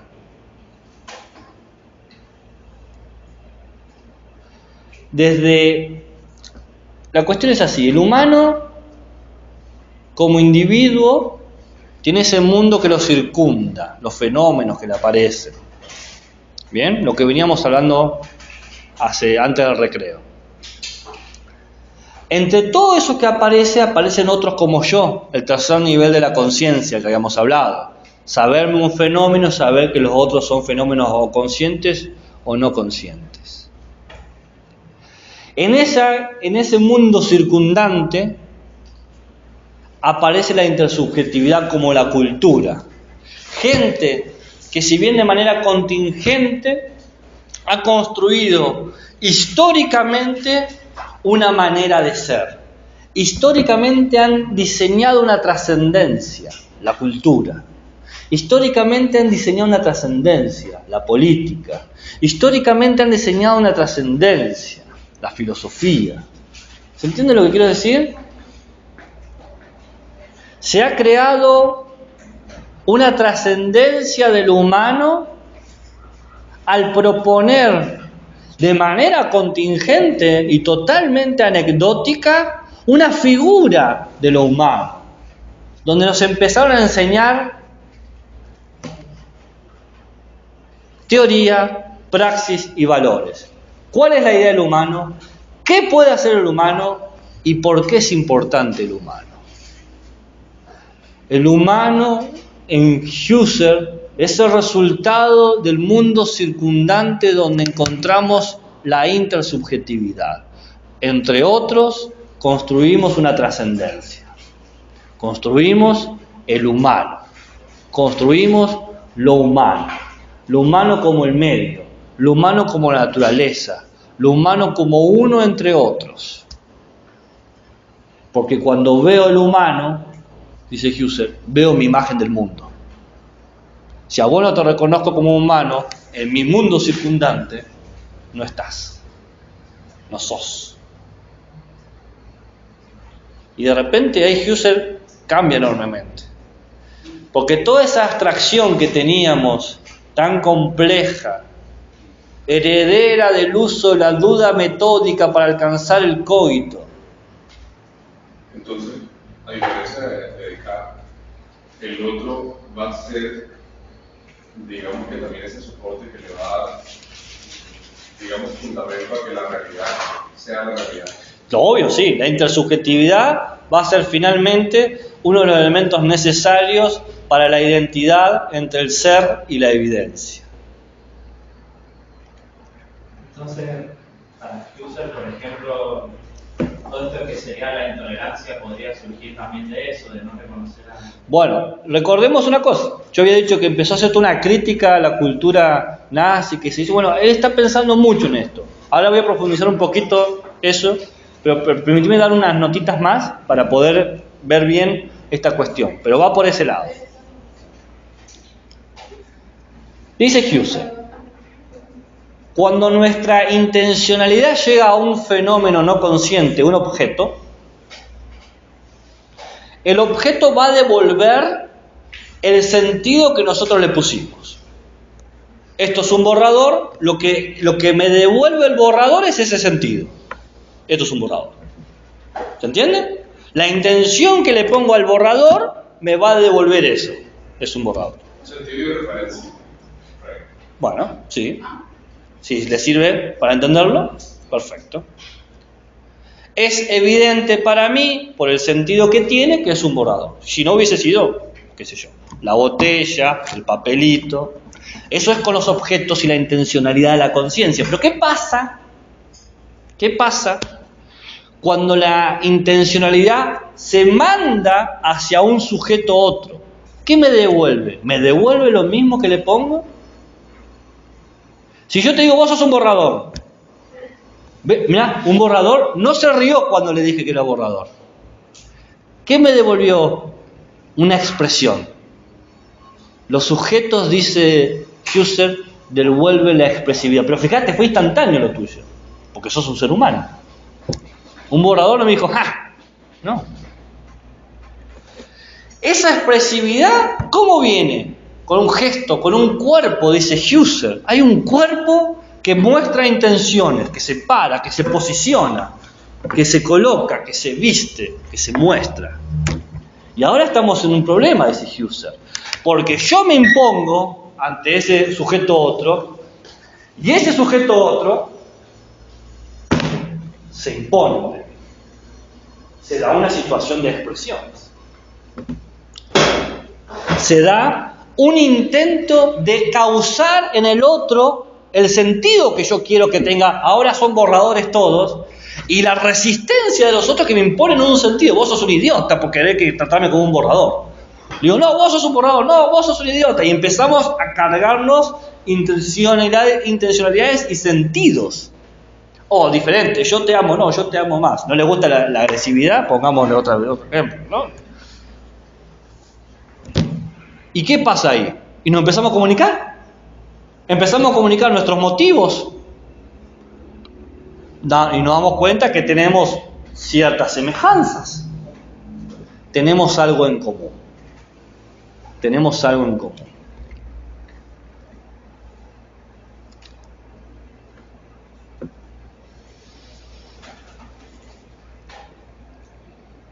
¿Qué tenemos en común con el otro? Tercer nivel de la conciencia. Bien. ¿Me lo pueden hacer más completo? Bien. No, la frase, ¿cómo es? Claro, que yo sé que soy consciente y me doy cuenta que vos sos un ser consciente. Ahí, estamos en esa cuestión. Entonces, ¿yo puedo acceder a tu pensamiento? No puedo acceder a tu noesis, que es el pensamiento. Lo único que puedo acceder es a tu objeto del pensamiento, lo que vos me decís que pensás, el noema. Perdón, esas son palabras de Husserl. La noesis es el pensamiento, pensar. El noema es el objeto en donde se aplica el pensamiento. Entonces, vos cuando me decís idiota, yo accedo a tu objeto de pensamiento. Vos pensás que yo soy un idiota. ¿Bien? A tu noema, el objeto. ¿Pero qué significa esto?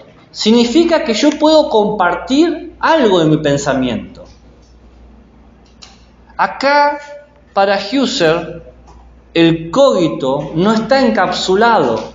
Puedo saber lo que pensás porque me compartís el objeto de tu pensamiento. Por ejemplo, pienso que eres un idiota. ¿Hay dudas de que piensa otra cosa? ¿No? O cuando dice que me ama. Puede estar mintiendo. Bueno, ahí ya vamos a llegar a las cuestiones. Pero en principio, si puede estar mintiendo... Pero mienta o no, está compartiendo algo. Sí, es verdad. Pero yo estaba pensando, ¿y si yo todo lo que le dije de Husserl es mentira y le improvisé? Es muy buen improvisador. Si yo todo lo que dije de Husserl es mentir, si Husserl no existe, Lo postulo para la academia para el otro. claro. Era toda una cámara oculta.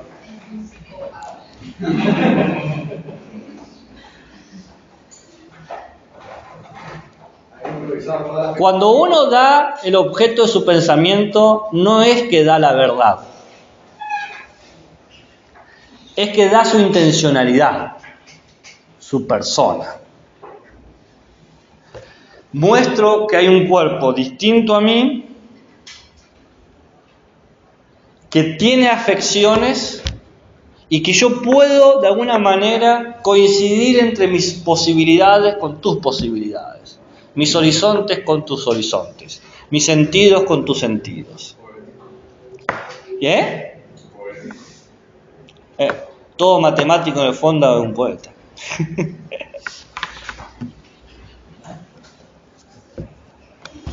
Encuentro que puedo acceder a tu pensamiento, pero no todo tu pensamiento. Hay algo no reducible en el otro. Por ejemplo, el otro no es parte de mi percepción original. La primera vez que fui consciente no estaba el otro, porque la primera conciencia es de mí, no del otro. Segundo, el otro no se disuelve en mis experiencias. Hay gente con la que yo no experimenté. Por ejemplo, la gente de la Academia de los Oscars. No las experimenté todavía. Puede ser inclusive con la gente que hemos experimentado, no hemos experimentado todo. Nunca va a poder, porque ¿cómo lo experimentás? ¿Desde su yo o desde tu mundo circundante? Desde tu mundo circundante, claro. Desde lo que es evidente para vos del otro. Por eso a veces hay puede estar triste y no se cuenta. No sabía que estaba triste. Y si no era evidente para vos. Pero no deja de ser que el ser y la evidencia se conectan. Husserl no es un racionalista. Se los digo de ya cuando lo lean, porque van a leer a un racionalista y no es un Y racionalista. si el tipo era tan matemático y buscaba los valores de verdad o objetividad, ¿dónde queda precisamente eso? Está en las meditaciones que él hace. Pasa que, como Descartes, solamente cuando accede a la esencia, en este caso lo absoluto, vuelve al mundo. Primero él se va del mundo, a través de la duda metódica cartesiana, o la epogé, poner en suspensión el juicio sobre el mundo, para encontrar lo que nos hace comunes. Que Entonces sigue aplicando el mismo método cartesiano. no desecha el método cartesiano, lo defiende, pero va a encontrar algo distinto que Descartes. Descartes encuentra una naturaleza, Husserl encuentra una intención. El otro no es parte de mi percepción original, el otro no se disuelve en mi experiencia, pero acá hay algo que a mí me gusta y que va un poco de la mano con lo que estábamos... ¿No viste? ¿El absoluto de trascendente? Lo absoluto es lo que contiene lo trascendente y lo inmanente. Y sí, dicho de una sola manera, es el fenómeno que también incluye el noúmeno, la otra cosa que tiene la cosa en sí. Y acá la última cuestión del otro. El otro asiste a la legitimidad de mi propia existencia. El otro asiste a la legitimidad de mi propia existencia. Porque uno de los riesgos que tenemos nosotros los inmanentistas es el solipsismo, es un terrible abismo. Pero si hay otro que existe por sí mismo, en sí mismo, también debo ser yo un otro que existe por sí mismo, en sí mismo. Nada mejor que descubrir humanos para saber que uno existe. Dice Husserl, yo no tengo que demostrar que yo existo como Descartes, pienso, no, tengo que demostrar que ustedes existen. Y si demuestro que ustedes como cogito existen, van a legitimar mi existencia. Y acá hay una dependencia de que el otro evidencie que yo soy algo, que soy un ser. Se devela la riqueza de la comunidad de los sujetos. Solamente si yo defiendo la autonomía de todos los demás, voy a poder generar mi propia autonomía. No es raro que diga esto Husserl. O sea que me estaría trivializando cosas. Estaría trivializando un poco. Puede ser, pero también estaría pensando en los derechos humanos. Para mí todo lo que estoy pensando está. Muere en 1938, en medio de los crecimientos fascistas y nacionales demócratas en Alemania, donde perseguían a judíos, a gitanos, a homosexuales, ¿no? Y él se pone a denunciar todo eso. Él tuvo que escapar de Alemania. Tuvo que escapar de Alemania porque lo mataban. Entonces no es extraño que él piense esto. La necesidad de poder demostrar al otro para demostrarme a mí es un camino de ida y si logro llegar, vuelve. Pero también tiene sentido con lo que dije al principio. Trascendencia e inmanencia. Exterioridad e interioridad. Salirse de sí para volver a mí. ¿Cómo sé dónde estoy si no salgo a caminar alrededor mío? No es una filosofía solipsista, porque todo ego tiene necesariamente... No. Acá estamos con los contrarios. ¿Qué es el contrario del ego?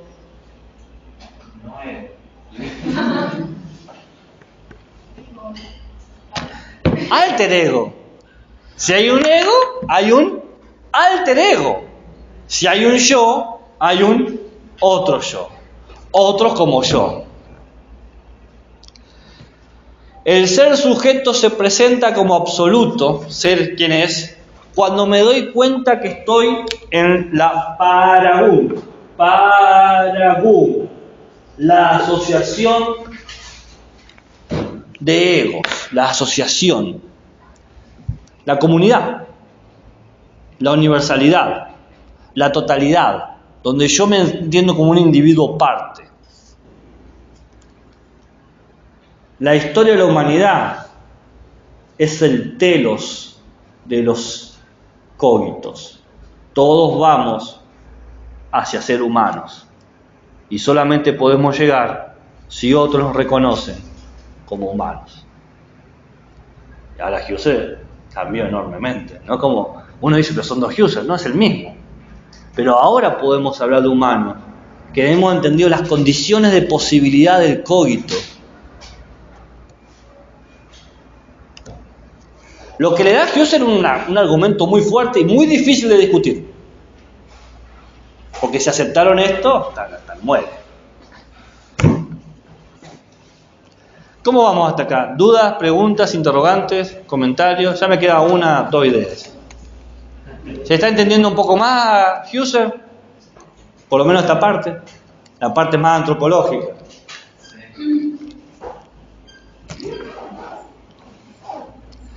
Quiero aclarar que esto no es una aplicación de la dialéctica hegeliana, ego, alter ego, superación, etc. Porque para Husserl, el yo siempre va a ser autónomo. Podría no existir la comunidad de alter egos y el yo, el cogito, subsistir, porque es algo estructural. Pero acá opera un pensamiento matemático. La idea de todo en Husserl no se define por la suma de partes autónomas. 1 más 1, 1 más 2, 1 más 3. No es esa suma. La suma se define por asociaciones de conjuntos. Son dos formas de sumar distintas. Y ustedes van a decir que no hay una sola forma de sumar. No, en matemática hay varias formas de sumar. La de la hora, por ejemplo. ¿Eh? La de la hora o No. La idea, esta suma. Digo yo. Esto más esto, ¿cuánto es? ¿1 más 1? 2. Muy bien. ¿Conocen este signo?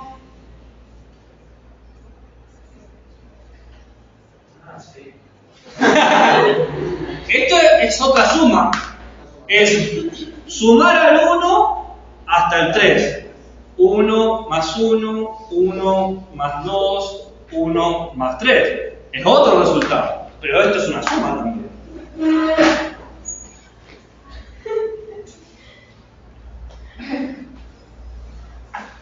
¿Y esto?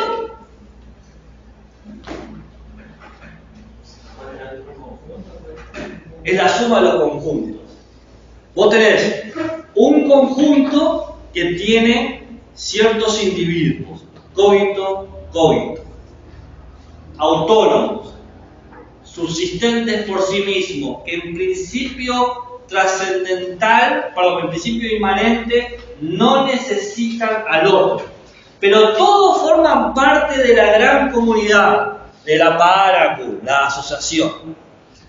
Este es el todo, la categoría del cogito donde entramos todos nosotros. No es sumar 1 más 1, no es la suma exponencial, es la suma de los conjuntos, porque somos totalidades. Este es el absoluto. El resultado es la comunidad, donde somos lo que somos. La totalidad construida por todos los particulares que la constituyen.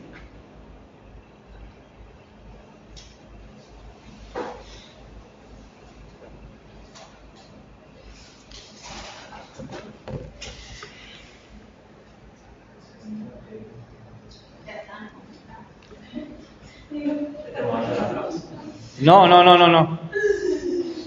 Estoy buscando la última idea.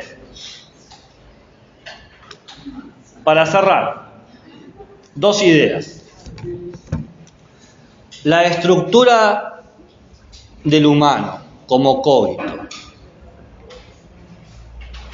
Para Husserl, el humano no puede definirse mediante un análisis positivo, estableciendo cuestiones antropológicas cuantificables, más humanos, menos humanos, sino que todos portamos una evidencia en relación a nuestra conciencia. Y dado que somos lo que somos por nuestra conciencia, somos por lo que hacemos. La conciencia es acción. Somos los motivos de por qué hacemos lo que hacemos. Por lo tanto, tenemos que construir la imagen de todo humano desde su autonomía individual, la imagen que tiene el mundo, pero su autonomía histórica, lo que históricamente ha hecho. De esta manera entendemos que el cogito está definido intersubjetivamente y autoconstitutivamente. Intersubjetivamente porque necesito a otros, y autoconstitutivamente porque puedo yo solo, porque soy autónomo.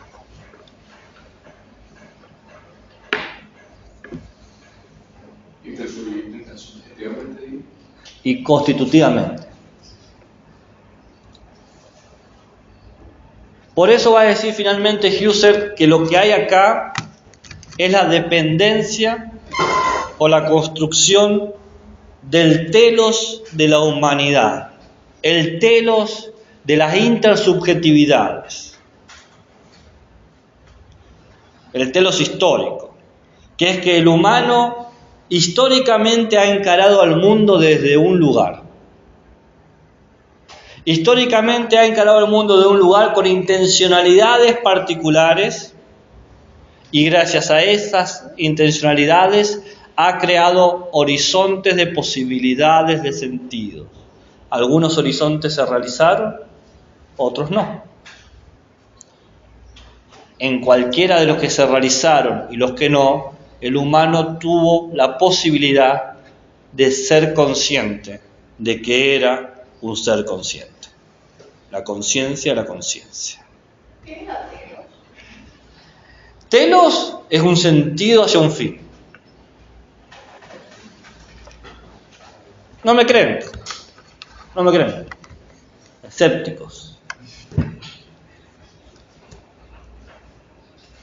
Dicho con otras palabras, dice Husserl, página 226, en las meditaciones cartesianas. La vía necesaria hacia el conocimiento últimamente fundamentado es el sentido supremo, el telos, o lo que es lo mismo hacia el conocimiento filosófico. Es la vida del conocimiento universal de sí mismo, en primer lugar, del conocimiento monádico, inmanente, y luego del intermonádico, trascendental. Podemos también decir la filosofía misma es una prosecución radical y universal de las meditaciones cartesianas, o, y ello es lo mismo, la del conocimiento universal de sí mismo, de poder conocernos. La filosofía abarca todas las ciencias que se hacen responsables de sí misma, toda ciencia auténtica. El lema délfico, conócete a ti mismo, ha adquirido una nueva significación. La ciencia positiva es ciencia en el extravío del mundo. Hay primero que perder el mundo por epogé, suspensión, para recuperarlo en la meditación universal sobre sí mismo. No salgas, vuelve a ti mismo, la verdad habita en el hombre interior. Si no me creen, ahí lo dice. Bien, preguntas, interrogantes, comentarios, insultos, nota al pie, críticas constructivas, críticas destructivas. ¿Color? ¿Esperanza? ¿Por qué? Ah, por el color, muy bien. Pintarse la cara.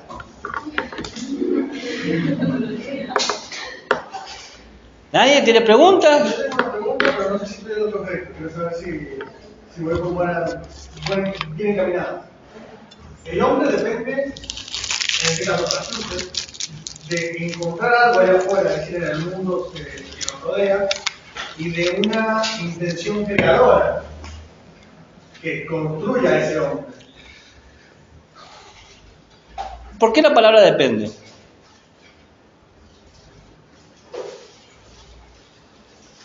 Para que exista un humano.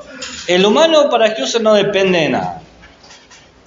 Es lo que es. O sea, Claro, el problema viene con cómo conocer eso. Quizás nuestro conocimiento parte de la realidad. Y la realidad del humano es que no puede quedarse en la inmanencia y va hacia la trascendencia. No puede quedarse en la trascendencia, va a la inmanencia. En ese movimiento nos damos cuenta que no somos solos, sino que somos con otros.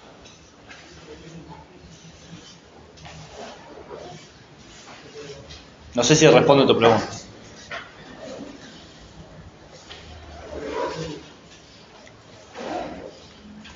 Yo ya estoy, si no tiene más preguntas, ni dudas, ni nada.